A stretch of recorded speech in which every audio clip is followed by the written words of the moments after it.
Down here, I may well have the fastest bike that you've never heard of. The same bike was actually ridden by a team that set the British 25-mile time trial team record.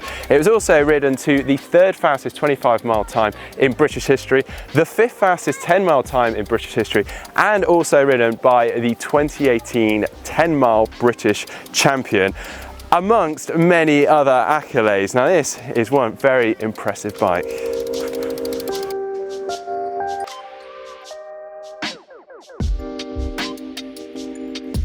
It is the Ribble Ultra Tri of Adam Bowden, the recent Ironman 70.3 Dubai winner. Now, those in the UK may well recognise the name of Ribble. It's a pretty well-known bike shop in the UK. And the Ultra Tri is the end product of 2 years worth of research, development, and a heck of a lot of testing with aerodynamic expert Dan Bigham, who also conveniently happens to be a world-class cyclist in his own right, racing for the Ribble Pro cycling team that achieved those results I mentioned before aboard a very similar bike, the Ribble Ultra TT, which is ever so slightly different in setup. Obviously this is the Tri version with a few additions, all race ready for the championship race here in Slovakia. So let's take a closer look.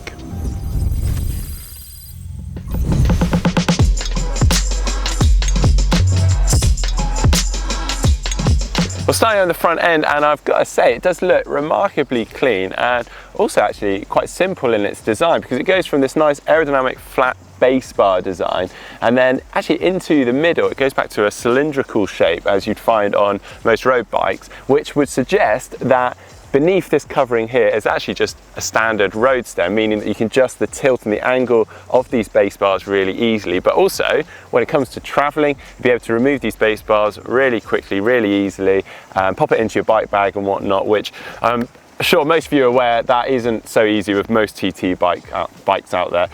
This aero covering over the stem also goes nice and flush into this front hydration bottle here, which has nice straw coming out that can be angled, also can be filled on the go. It's got a little opening on the top. That can also be slid off upwards there. And then moving behind that aero covering on the stem, we've also got this rubber bento box for gels and whatnot, and that's just bolted onto the top tube. Back to the bars themselves, so we've got quite a high riser stack here, which is quite interesting. So we're really interested to ask Adam about that later on when he joins us. And then on top of that, we've got these USE carbon ski bend aero bars, which are also remarkably short actually. They don't come out that much further beyond the base bar and the levers. And then between that, we've got his Garmin computer, which is attached using one of the profile mounts, which attaches actually to both aero bars, so you can get that computer really nice and central. On the end of those, he's got a Shimano Dura-Ace Di2 blips, which are just the single buttons on either aero bar and also on the base bar, but I will discuss the gearing in a little bit more detail later because quite exciting stuff on this bike here today. Moving down from that, we've got his front brake, which is somewhat hidden. It's hidden a little bit behind the front hydration system here, but it's also really nice and flush with the fork there. So I go as far as saying it's hidden. The rear brake is also under the bottom bracket with a nice aero shield. But let's talk about this front fork, because it's a really fat, really wide fork, which we're seeing more and more so on TT bikes these days. The idea of this whole increased depth of the fork is that it allows the airflow to smoothen out over that fork, creating less disturbance when that airflow comes off and therefore less drag. And the idea behind this increased distance between the fork and the wheel is that the wheel itself creates quite a lot of disturbance of the airs. So a lot of research is suggesting that by increasing the distance between the fork and the wheel will actually reduce the drag. But now let's take a look at this rather meaty chainring.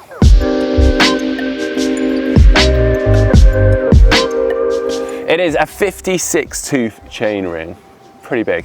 Now he has actually reported that he felt like he was spinning out on a lot of training rides and races recently, so he's opted for a slightly larger chainring, and also given that this course is very flat, it's pancake flat, in fact it's just 70 meters worth of elevation, is a pretty good choice. So much so he's decided to go one by here. He's removed the small chainring, which has meant that he's actually got rid of the front mech and he's gone for this PCD classic one by chainring, which has a narrow wide design, meaning it won't drop the chain, or hopefully not at least.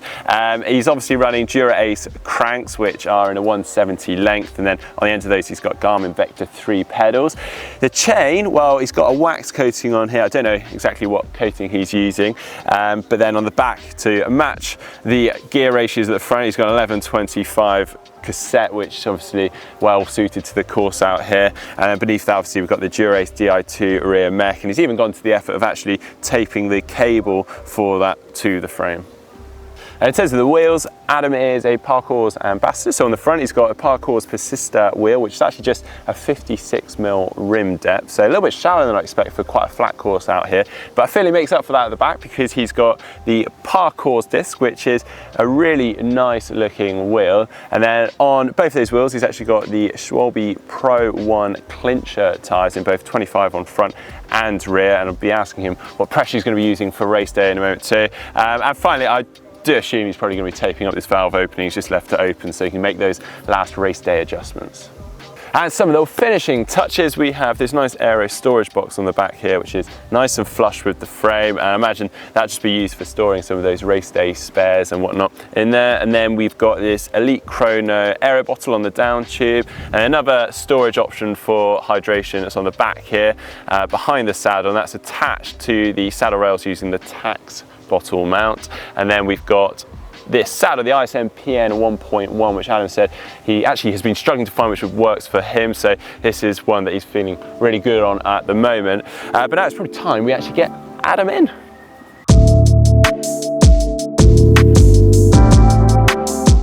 Right, Adam, thanks so much for joining us today. So this is all pretty much race ready for this weekend. Talk us through the hydration and fueling setup for the day.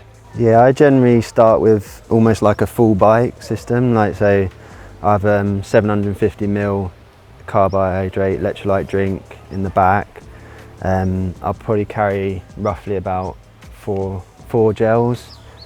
In the front, similar sort of carbohydrate electrolyte content drink, and obviously I use this as much as possible, the aero system and integrated water system. That massively helps you to stay in that aero position. So I think, yeah, for me it's having as much on the bike to start off with as possible. Super. In terms of the position, now I'm really interested in this because I know you've done a lot of work in the past on it, but one thing that struck me was actually how short the aero bars are, and also actually the height as well. So talk me through what you've been up to there. When I was riding, it felt like my quads were being restricted and I didn't have as much power generation as possible that I could have. So then they decided to bring the front end up bit by bit, and each 10mm I was then producing more power quite easily.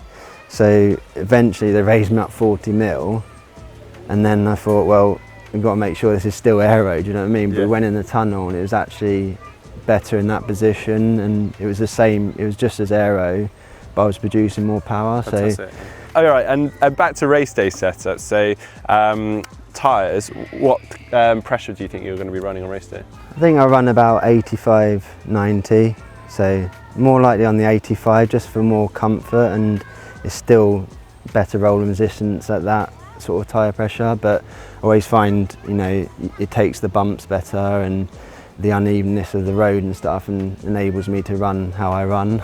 Yeah. So it's more of a comfortable ride.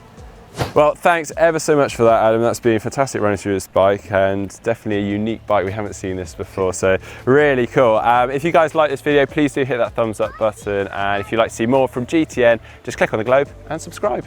If you'd like to see more of the testing done by Dan Bigham, then click here.